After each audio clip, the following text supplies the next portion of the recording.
የቂርቆስ ክፍለ ከተማ አስተዳደር ለክፍለ ከተማው ፖሊስ መምሪያ ከ30 ሚሊዮን ብር በላይ ግምት ያላቸው ኮምፒውተርና ማተሚያ ማሽኖችን ድጋፍ አደረገ። ምክትል ሳጅን አለም ልጅ አለም ዝርዝር አለው።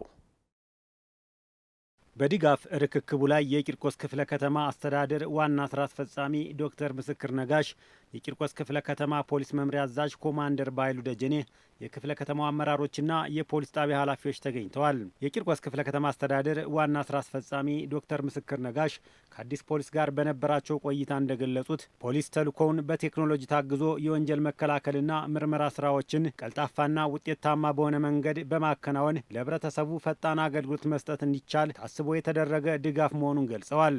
ይሄ ዋናው አላማ እንግዲህ ዓለም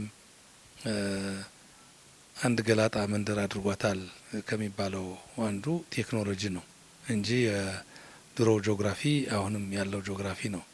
ስለዚህ በዓለም ደረጃ የሚሰራው ጥሩም መጥፎም ነገር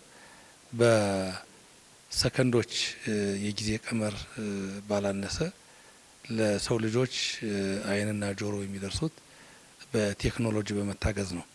ስለዚህ አንዱ የቴክኖሎጂ አካል የሆነው ደግሞ ኮምፒውተር ለጽህፈት መሳሪያ ብቻም ሳይሆን ስራን በጥራት በቅልጥፍና ለመስራት የሚያገለግል እና የቀስ በቀስ ደግሞ የወረቀት አልባ ቴክኖሎጂን ተግባራዊ ያደረግነ ለመሄድ ያግዛል። የቂርቆስ ክፍለ ከተማ ፖሊስ መምሪያ አዛዥ ኮማንደር ባይሉ ደጀኔ አዲስ አበባ ፖሊስ አገልግሎቱን ለህብረተሰቡ ተደራሽ ለማድረግ ዘመናዊ ቴክኖሎጂ በመታጠቅ አቅሙን እያሳደገ እንደሚገኝ ተናግረው የቢሮ ግብዓት የሚሆኑ 38 ሚሊዮን ብር የሚገመቱ 124 ኮምፒውተሮችና 124 ማተሚያ ማሽኖችን ከክፍለ ከተማ አስተዳደሩ ድጋፍ የተደረገላቸው መሆኑን ገልጸው ግብዓቶቹ ሰራተኞች ስራቸውን በአግባቡ እንዲያከናውኑ ምቹ ሁኔታዎችን ይፈጥራሉ ብለዋል።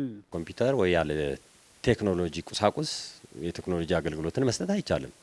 ስለዚህ ኮምፒውተር ደግሞ ውጭ ካሉት ከካሜራዎቻችን ጋር በዚህ በዋይፋይ እና በተለያየ ነገር በማገናኘት በአንድ ጊዜ ሁሉም ቦታ ላይ ያሉትን ለቁጥጥር ለህዝብ አገልግሎት ህብረተሰቡ ቀጥታ በቴክኖሎጂ በታገዘ ሁኔታ እንዲያመለክት ለማድረግ ለብዙ ነገር ነው የሚያገለግለው።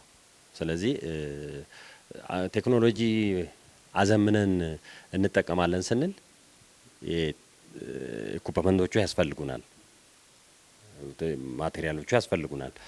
እነሱ በሌሉበት ነገር ምንም ማድረግ ስለማይቻል እነዚህ ነገሮች ናቸው የተሟሉልን። እውነት ለመነጋገር ብዙ ቀዳዳዎቻችንን የሚደፍን ነው የሚሆነውና እዚህ ከተማ ላይ እንደ የፖሊስ አገልግሎት ደግሞ እጅግ በጣም አስፈላጊ ነው። ሰላማዊ የሆነ ከተማ ዜጎች ያለምንም ስጋት የውጭ ዜጎች ያለምንም ስጋት የሚንቀሳቀሱባት ከተማ ለማድረግ ቴክኖሎጂ በጣም ስለሚያስፈልገን በዚህ ልክ የተደረገው ድጋፍ ለዚህ በጣም ግብአት ይሆነናል።